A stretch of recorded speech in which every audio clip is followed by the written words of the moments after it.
Friends, welcome back to our channel. Friends, మనకైతే కొన్ని రోజు మనకు గ్రూప్ 4 పైన, గ్రూప్ 1 పైన, గ్రూప్ 2 పైన కొన్ని ముఖ్యమైన అప్డేట్స్ అయితే రావడం జరిగింది. ఆ అప్డేట్స్ ఏందనేది ఒకసారి నేనైతే చెప్పే ప్రయత్నం చేస్తా. ఛానల్ చూస్తున్న వారు మొదటి నుండి చివరి వరకు చూసినట్టయితే మీకొక ఇన్ఫర్మేషను ప్రతి నోటిఫికేషన్ పైన మన వీడియోలో దొరికే ఛాన్స్ అయితే మీకుంటుంది. ఓకే. మొదటిగా ఛానల్ వచ్చిన వారైతే మొదటిగా మన ఛానల్ చూస్తున్న వారు సబ్స్క్రైబ్ చేసుకొని లైక్ చేసి చూడండి. ఓకే. మనకు గ్రూప్ 4 అనేది నిన్నటి రోజున, మొన్నటి రోజున అయితే జోనల్ వైస్ సర్టిఫికేట్ వెరిఫికేషన్ జరిగింది. అంటే జోనల్ వైస్ అంటే మనకు తెలంగాణ రాష్ట్రంలో 2 మల్టీ జోన్లున్నాయి. మల్టీ జోన్ 1, 2 ఉంది. అయితే ఇప్పుడు 33 జిల్లాల నోటిఫికేషన్ ఇది గ్రూప్ 4.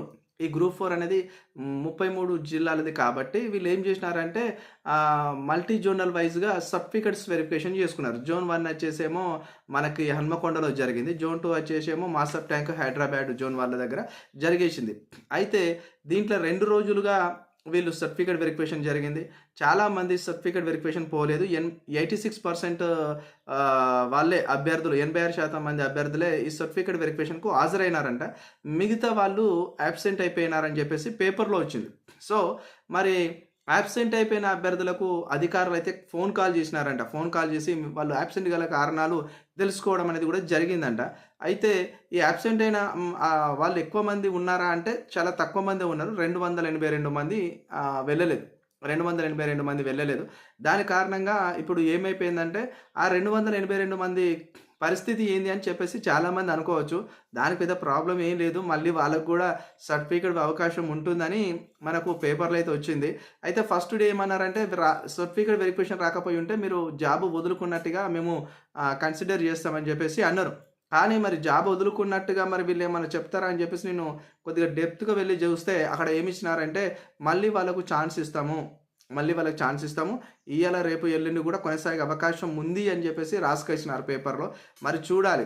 అంటే ఇప్పుడు గ్రూప్ 4 వాళ్ళకి సంబంధించిన మరి సర్టిఫికేట్ వెరిఫికేషన్ కంప్లీట్ అయిపోయింది. కరీంనగర్‌లో కొంతమందికైతే నియామక పత్రాలు ఇచ్చినారని కొన్ని పేపర్‌లో వచ్చింది. ముఖ్యంగా మనకు వార్తాప్రభలో అయితే కరీంనగర్‌లో కొంతమందికి సర్టిఫికేట్స్ వెరిఫికేషన్ కంప్లీట్ అయిపోయింది. వాళ్ళకు నియామక పత్రాలు అందజేయడం జరిగింది అని చెప్పేసి అందులో ఇచ్చినారు. అయితే మెయిన్‌గా ఇప్పుడు సీఎం గారి రేవంత్ రెడ్డి గారి యొక్క అఫీషియల్ మీటింగ్ ఏర్పాటు చేసి వాళ్ళకి ఎక్కడనైనా ఈ 8,000 మందికి ఏదైనా ఒక పెద్ద వేదిక సృష్టించి అక్కడ వీళ్ళకు నియామక పత్రాలు ఇస్తారని చెప్పేసి చాలామంది అనుకున్నారు. కానీ ఇప్పుడు ఏందంటే ఇప్పుడు విజయోత్సవాలు జరుగుతున్నాయి కదా! విజయోత్సవాలంటే తెలంగాణ ప్రభుత్వ విజయోత్సవాలంటే ఈ యొక్క సంవత్సర కాలము ఇప్పుడు మనకు తెలంగాణ గవర్నమెంట్ ఏర్పడి డిసెంబర్‌కి సంవత్సరం కంప్లీట్ కాబోతుంది. అయితే వీళ్ళు చేసిన సంక్షేమ పథకాలన్నిటిని కూడా ఒకసారి ప్రజల్లోకి తీసుకుపోవడానికి ఈ వేదిక విజయోత్సవాలు అని పెట్టేసుకున్నారు. అయితే ఈ విజయోత్సవాల వేడుకల సందర్భంగా ఇప్పుడు ఈ యొక్క నవంబర్ 26వ తారీఖు కరీంనగర్‌లో ఒక వేదిక క్రియేట్ చేస్తారంట. వేదిక క్రియేట్ చేసి మల్టీ జోన్ 1, 2 అని చెప్పుకున్నాం కదా! ఈ మల్టీ జోన్ 1 వాళ్ళకి కరీంనగర్ సైడ్ ఇస్తారట. అంటే మనకు ఈ ఉత్తరాది జిల్లాలు ఏదైతే ఉందో ఆదిలాబాదు, కరీంనగర్, అదేవిధంగా వరంగల్, ఇవన్నీ ఉన్నాయి కదా! ఖమ్మం, ఇవన్నిటికి ఇటు సైడ్ ఇచ్చేస్తారు. ఈ నెల 26వ తారీఖు గ్రూప్ 4 నియామక పత్రాలని చెప్పేసి ఒక పేపర్‌లో రాసినారు. ఇక మిగతా వాళ్ళకొచ్చేసి మళ్ళీ హైదరాబాద్ జోన్ 2 వచ్చిన వాళ్ళకి మళ్ళా వాళ్ళకొక డే సెపరేట్‌గా పెట్టి అటు వాళ్ళకి ఇచ్చేస్తారని కూడా రాసినారు. ఈ రెండిట్లో కూడా కొద్దిగా క్లారిటీ మిస్ అయింది. పేపర్‌లో రాసిన ఆయనకు క్లారిటీ మిస్ అయింది. మరి దాని మీద మళ్ళీ ఏమన్నా అప్డేట్ వస్తదా అనేది ఒకటి చూద్దాము. అది అయిపోయిన తర్వాత మెయిన్‌గా గ్రూప్ 2 పైన మళ్ళొక స్టోరీ అయితే వచ్చింది బయటికి. అదేంటంటే న్యూసు గ్రూప్ 2 ఎగ్జామ్ రోజే అంటే మనకు డిసెంబర్ 15, 16వ తారీఖు గ్రూప్ 2 అయితే ఉంది. 16వ తారీఖు ఆర్ఆర్‌బీ ఎగ్జామ్‌ను ఇంకేదో బ్యాంక్ ఎగ్జామ్ ఉందంట. Central government వాళ్ళయి.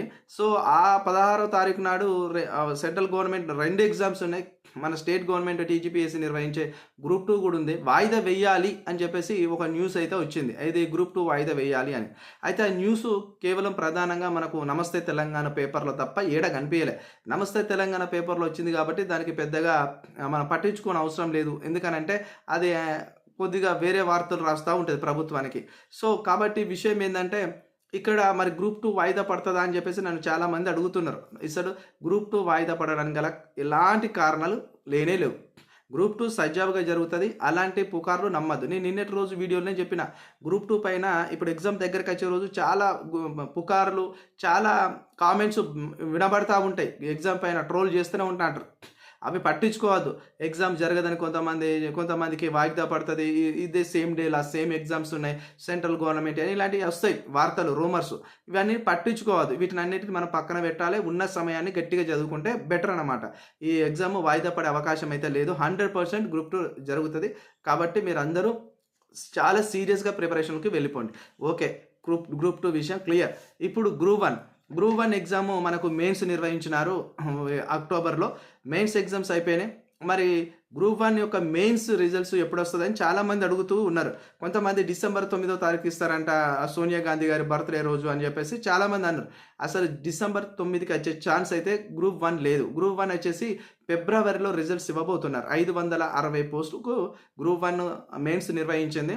31,000 మంది రాస్తే అంటే క్వాలిఫై అయితే 31,000 మంది మెయిన్స్‌కు క్వాలిఫై అయితే దాంట్లో 24, 25,000 మంది ఎగ్జామ్ రాసినారు.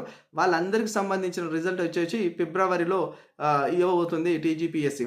అయితే టీజీపీఎస్సీ వాళ్ళు ఈరోజు ఒక చిన్న డాటాను, అంటే ఎన్ని ఉద్యోగాలు మేము భర్తీ చేసినామన్న డాటాను ప్రభుత్వానికి ఇచ్చింది. ప్రభుత్వం వాళ్ళు ఇలా పేపర్లో ప్రకటించారు. ఇప్పటి వరకు అంటే కాంగ్రెస్ పార్టీ ఏర్పడి ఇప్పటి వరకు అంటే ఈ చివరి డిసెంబర్ వరకు 50,000 ఉద్యోగాలు భర్తీ చేసినాం మేము అని ఒక డాటా అయితే ఇచ్చేసారు.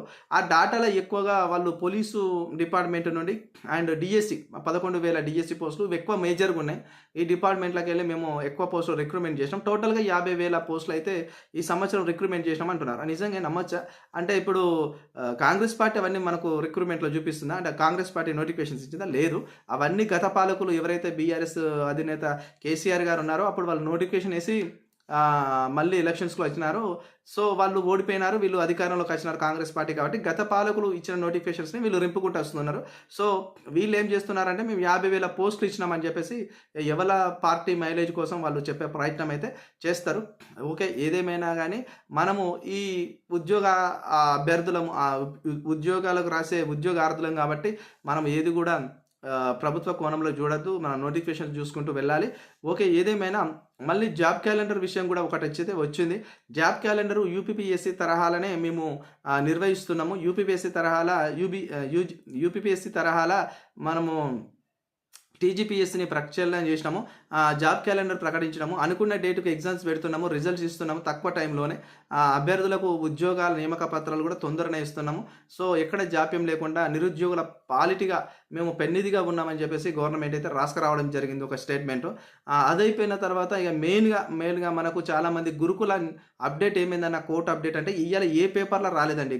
గురుకుల హియరింగ్ గురించి ఏ పేపర్లో రాలేదు. ఇలా కనీసం నేను ఒక 4, 5 పేపర్లు 5, 6 పేపర్లు చూసినాను. ఏ పేపర్లో రాలేదు. మరి చూడాలి. మరి సాయంత్రం వరకు ఇంకెవరైనా ఇది న్యూస్ అనేది బయటికి తీస్తారా లేదా అనేది. చాలామంది మన వీడియో కామెంట్ల కింద అన్న మరి గురుకుల గురించి చెప్పట్లే అంటే నా దగ్గర న్యూస్ రాలేదు. న్యూస్ వస్తే ఖచ్చితంగా నేను చెప్తాను. మరొకటి విషయం ఏంటంటే మధ్యాహ్నం వరకు నేను ఒక మళ్ళీ వీడియో చేస్తానండి. దాంట్లో మనకు ఇండియన్ హిస్టరీ ఏది చదవాలి గ్రూప్ 2 పర్పస్లో, తెలంగాణ హిస్టరీ ఏమేమి చదవాలి అనేది నేను ఒకటి చెప్తాను. ఎందుకంటే మన గ్రూప్ 3లో ఇండియన్ హిస్టరీ పైనను అదేవిధంగా తెలంగాణ హిస్టరీ పైన ఏ బుక్లకి ఎక్కువ వచ్చినాయి. నేను నిన్న మొన్న మొత్తం అదే తీసిన. అంటే నాకు అవన్నీ తెలుసు పాయింట్లు, మనం చదివినాం చాలా రోజుల నుండి. కానీ ఏ బుక్లోకి వెళ్ళి తీసిరో అవి మీకు చెప్తే మళ్ళీ ఒకసారి మీరు రివిజన్ పాయింట్లో ఆ బుక్ని గట్టిగా చదివిన అనుకో మీరు ఎక్కువ మార్కులు సంపాదించుకునే అవకాశం అయితే బాగా ఉంటుందనేది నా ఉద్దేశం. మొత్తానికైతే గ్రూప్ 4 అయితే కంప్లీట్గా కొంతమందికి నియామక పత్రాలు ఇచ్చినారు అంటున్నారు కరీంనగర్లో. కొంతమందికి అయితే మళ్ళీ ఈ యొక్క 26వ తారీఖు అయితే ఈ జోన్ 1లో సీఎం రేవంత్ రెడ్డి గారి చేతుల మీదుగా 26వ తారీఖు నియామక పత్రాలు ఇస్తారని కూడా అంటున్నారు. ఓకే. ఇంకోటి ఏంటంటే కంప్లీట్గా ఇప్పుడు ఎక్కువగా అయితే గ్రూప్ 4 కంప్లీట్ అయిపోయింది. ఇప్పుడు ఇంకొక విషయం ఏంటంటే ఇది మెయిన్ ఇంపార్టెంట్. ఇప్పుడు మనకు గురుకులాలలో మనకు బ్యాక్లాగ్ పోస్టులు ఉన్నాయి. ఒక 2,000, 3,000 మిగిలినాయి అంటున్నారు. ఇప్పుడు అదేవిధంగా గ్రూప్ 4లో కూడా బ్యాక్లాగ్ పోస్టులు మిగులుతాయి అంటున్నారు. అయితే ఈ గ్రూప్ 4కు అండ్ గ్రూప్ 4కు అండ్ గురుకులకు రిలీక్స్మెంట్ యాక్షన్స్ లేవు. అయితే ఇప్పుడు మన రేవంత్ రెడ్డి సీఎం గారు అయితే ఒకటి ఆలోచన చేస్తున్నారంట. ఏమేమి ఆలోచన చేస్తున్నారంటే ఇప్పుడు గ్రూప్ 1 రాసిన వారు గ్రూప్ 2లో ఉంటారు. గ్రూప్ 2 రాసిన వాళ్ళు గ్రూప్ 3లో ఉంటారు.